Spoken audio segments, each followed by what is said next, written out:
no hablar de electrofisiología, de palitos y cositas, sino hablar de clínica, de cosas importantes y de datos, como a ustedes les gusta, de medicina basada en la evidencia, sobre un tema que claramente para mí es un tema muy técnico. Entonces, la idea, la siguiente diapositiva, o de acá, espera, de acá,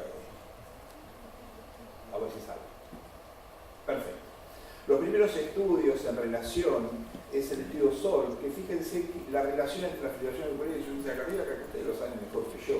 El 50% de las insuficiencias cardíacas van a tener fibrilación auricular de esos pacientes, y los pacientes, el 30% que tienen FA, van a terminar en insuficiencia cardíaca. Es una relación muy estrecha. Y estudios, inclusive estudios un poquito más novedosos también, hablan siempre de la relación con una variable única de aumento de la mortalidad cuando un paciente de insuficiencia cardíaca tiene fibrilación auricular. Esto es importante. Nos piden si es la hora de la ablación. Bueno, veremos si es la hora, quizás sí, quizás no. Y siempre es el mismo resultado. Depende del paciente y depende de los centros, pero seguramente hay un lugar para la ablación como hay lugar para todos los tipos de tratamiento. Pero vamos a tratar de hablar de algunos tips, que es la evolutividad de la fibrilación auricular, si se debe realizar una ablación y cuál, ya que son todas distintas, la evidencia actual del riesgo-beneficio de los pacientes y los actuales cambios de paradigma que se pueden ver.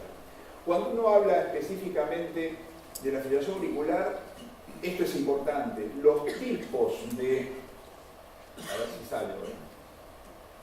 Esto era del medio.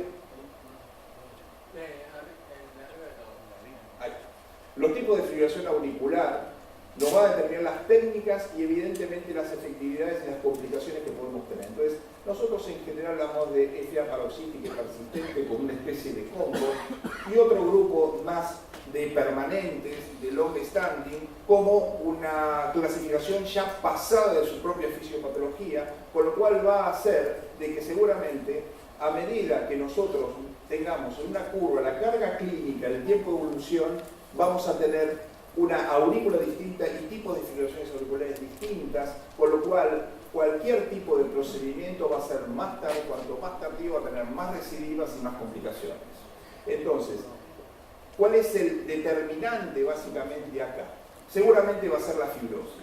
Ustedes son expertos en hablar de sistema hemodinámico, bombas, compresión, músculo, tejido multicelular, cómo es la estructura, y lógicamente hay distintos tipos de terapia para cada una de estas características, pero desde el punto de vista eléctrico, hoy ya se está hablando de sincronía B, sincronía BB, fuerzas vectoriales del famoso twist del corazón, sincronía eléctrica, aumento del volumen efectivo, la función de la orejuela, el remodelamiento inverso, la disminución de la fibrosis y un montón de otras posibilidades que la fibrilación auricular puede o mejorar o empeorar de acuerdo a los casos. La fibrosis es determinante en estos casos según la evolución y la evolutividad, con estas cosas de que nosotros hemos tenido que aprender la conexina 43 de la fibrosis y de su evolución. Y hoy hay métodos como el trabajo de Utah ya, que puede determinar que depende del grado de fibrosis va a ser la efectividad de un procedimiento curativo, entre comillas, como la ablación. Y eso es importante, porque se está teniendo en cuenta dos cosas, que hay fibrilaciones auriculares paroxísticas que tienen demasiada fibrosis a pesar de ser paroxísticas y el tratamiento va a ser dificultoso, y otras que son más persistentes con menos fibrosis. Entonces la pregunta es, ¿no tendremos que valorar la fibrosis con métodos un poco más que sean objetivos? Y la respuesta es que sí. ¿Y por qué? Porque la medición de la fibrosis está en estrecha relación ¿con qué? Con la miocardiopatía idiopática, con la fibrilación auricular en sus distintos subtipos y el tiempo, y con obviamente la insuficiencia cardíaca. El aumento del colágeno, ¿sí?, que se evalúa inclusive por biopsias, puede ser evaluado hoy en volúmenes extracelulares con el mapeo en tiempos T1, algunos T2, de una DMRI o una resonancia magnética. Y esto es lo que se viene para poder evaluar estos pacientes. Y no solamente esto, sino que la remodelación inversa que provoca el ritmo sinusal cuando se recupera es de suma importancia para la función ventricular izquierda. Entonces esto también nos ayuda a decir, bueno, a mí me gustaría mantenerlo con ritmo sinusal, por supuesto, hasta determinados límites, ¿no? Se debe entonces realizar una ablación, y esta ¿cuál sería? Bueno, 2007 el consenso de expertos de fibrilación auricular invasivo habla de que cuando un paciente tiene una fibrilación auricular hay que hacer un bloqueo bidireccional de las venas pulmonares. Ya nos fuimos a la electrofisiología, ya los maté con esto. ¿Qué significa? Separar la actividad de las venas como gatillo de la estructura de la aurícula izquierda. Nada más que eso, pero objetivamente significa yo estoy por un lado y el otro y no hay pasaje eléctrico en las venas pulmonares. ¿Cómo es en este caso? No podía faltar un dibujito, lindo en colores, como siempre, como nos gusta a nosotros, potenciales de las venas pulmonares que durante el procedimiento ya dejan de tener potenciales como se ve en esta imagen agrandada. Pero esto fue en el 2007 y sin embargo, 2007 ya hablaban de selección de pacientes con insuficiencia cardíaca. Fíjense, 2007 los electrofisiólogos intervencionistas estábamos ya hablando de la necesidad de evaluar estos pacientes y poder hacer un procedimiento, porque evidentemente eran los que mejor funcionaban y los que mejor andaban. Claro, cuando los clínicos les presentamos todas estas técnicas, nos queremos matar, y esto es la realidad. Muchas técnicas para distintos tipos de fibrilación auricular que confunden sin lugar a duda, pero que a la larga hay una explicación del porqué. Básicamente las técnicas que se usan va a ser una ablación alrededor de las venas pulmonares o una ablación ampliada alrededor de las venas pulmonares que se llama Waka, que es la técnica que nosotros usamos, o en la long stand de una defragmentación prácticamente de la aurícula izquierda, haciendo una especie de, como dice mi socio, tostado o un maze, claro, ¿sí? De manera tal de tratar de llevar un cambio de sustrato de la fibrilación auricular a otro tipo de arritmias que después tendremos que evaluar.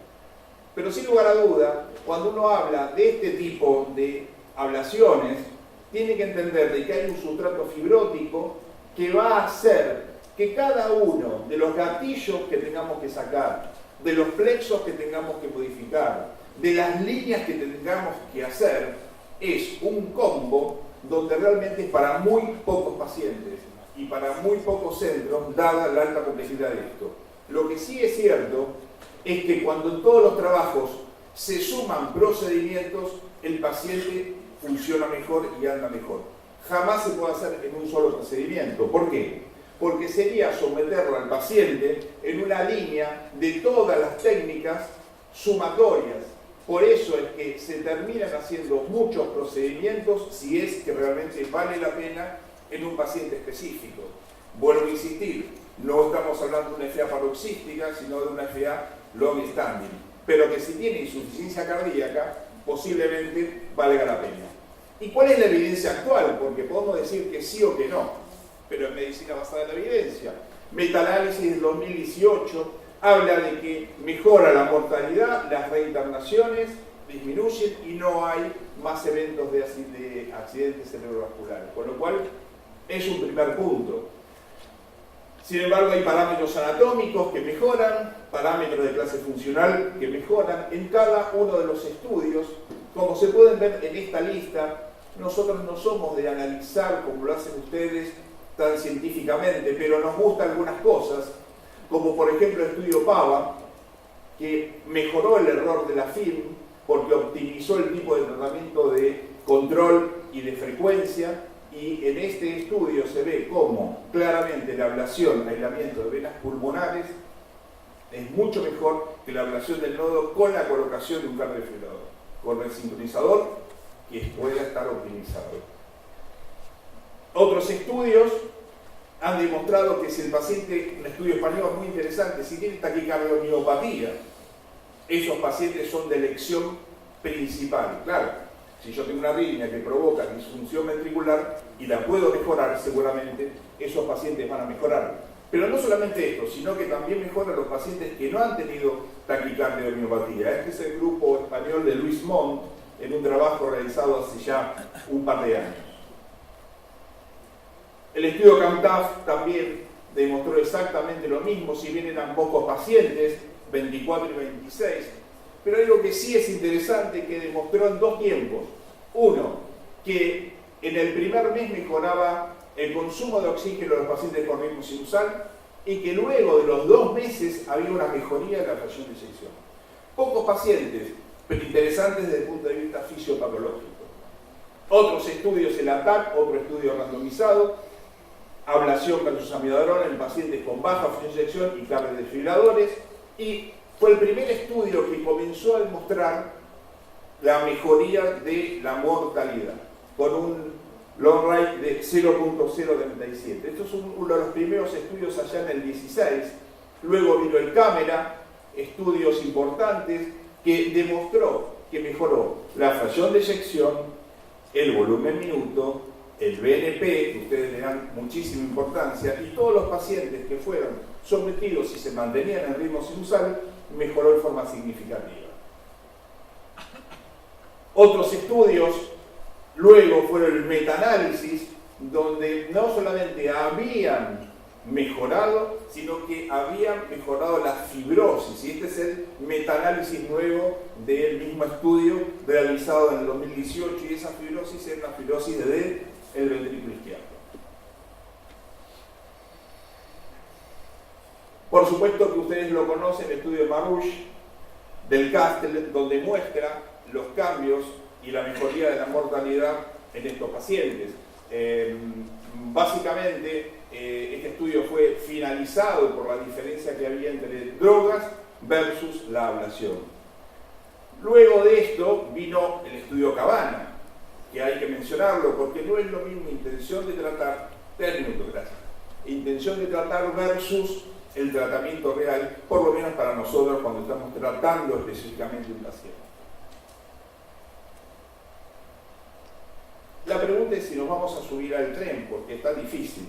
Y bueno, los cambios de paradigma van a hacer que en este caso, por ejemplo, nosotros hemos realizado procedimientos en pacientes, este es un mismo paciente en distintas etapas, hasta mantener el ritmo sinusal. Un paciente del grupo de insuficiencia cardíaca de nuestro hospital, 35% de fracción, hoy tiene 63. Claro, esto es como el negro que se salvó de la viruela. Pero hay muchos pacientes que realmente pueden mejorar. Estudios actuales han determinado entonces que hoy se tenga en cuenta la ablación, por lo menos, ya no en la fibrilación auricular paroxística, sino en la long standing, sobre todo en pacientes con insuficiencia cardíaca. Lo que opina específicamente es aceptar la ablación de estos pacientes puede llevar a una mejoría de la fracción de eyección cuando son pacientes elegidos. Y ustedes preguntan, ¿a quién eligen? Nosotros tenemos una clave que es la bendita cardioversión eléctrica. Si los pacientes mejoran con la cardioversión eléctrica, ese paciente va a ser un candidato a mantener el ritmo sinusal que tener en cuenta. Entonces, hoy, para nosotros, la cardioversión es fundamental. Todo paciente que mejora la fracción de eyección, ese paciente debería de ser sometido a una ablación para que no vuelva a entrar la fibrilación auricular. Y ese dato no es menor, porque es un dato clínico donde ustedes lo pueden ayudar.